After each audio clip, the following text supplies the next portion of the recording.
Imagine closing your eyes as the fire dies and the freezing wind begins to howl outside. How did prehistoric humans sleep through the night without freezing before the sunrise? In the deep ice age, the setting sun was often a signal that a deadly struggle had begun. At -40 degrees, the cold does not just sting the skin, it drains your very life.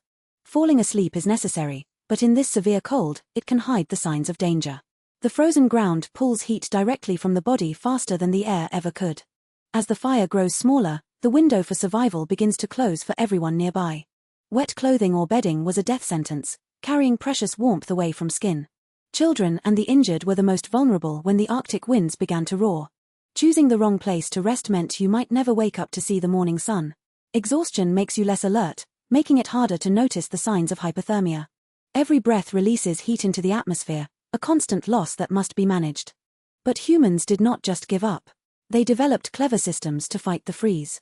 The first defense was location. A good shelter could block the wind and trap warmth.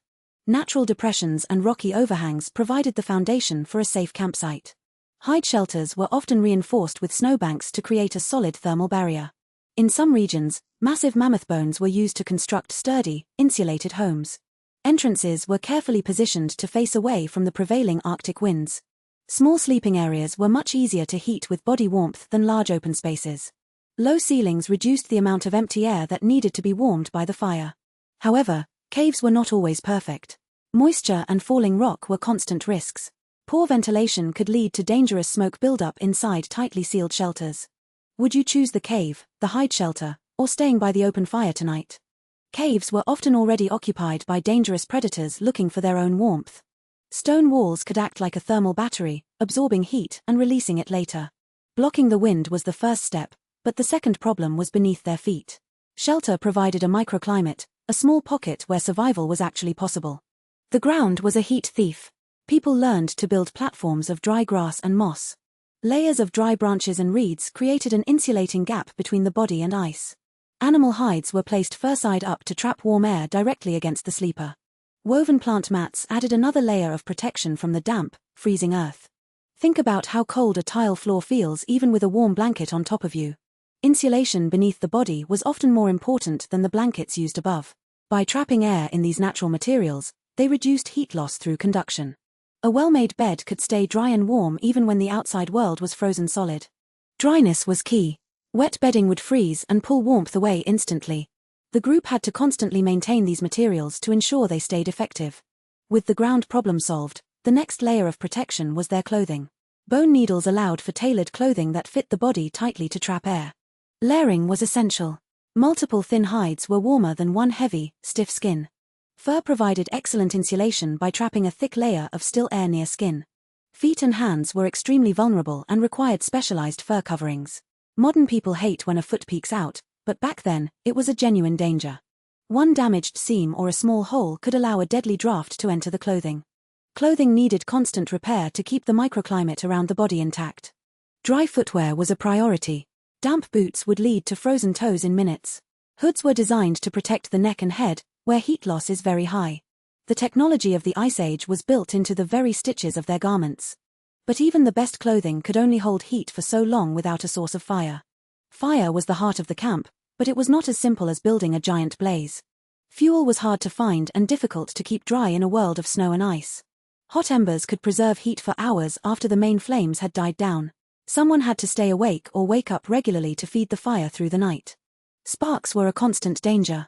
A single hole could ruin a precious fur blanket. Fire reflected from stone walls could significantly improve the warmth of a shelter. If the fire began dying at midnight, would you sleep or search for more fuel? Wet fuel produced more smoke than heat, making the shelter environment unbreathable. A fire placed too far away provided no benefit, while one too close created a fire risk. Management of heat and airflow was a sophisticated skill passed down through generations. Ultimately, the fire was only one part of a much larger strategy for survival. Humans are social creatures. Sharing body heat was a primary survival mechanism. By sleeping close together, the group reduced the surface area exposed to the cold. While most slept, others took turns watching the fire and listening for predators. Older members held vital knowledge about wind patterns and shelter placement. Resources like large fur blankets were shared among the group to maximize their use. The most vulnerable were placed in the center of the group, near the warmest area. Rotating positions ensured that no one stayed on the cold outer edges for too long. They did not survive as isolated individuals. They survived through cooperation. A night at -40 degrees was a team effort that required constant attention. Compare that to today, where we simply turn a dial to change the temperature. Modern mattresses and insulated walls hide the many technologies protecting us. We often complain about a slight chill, forgetting the true meaning of freezing.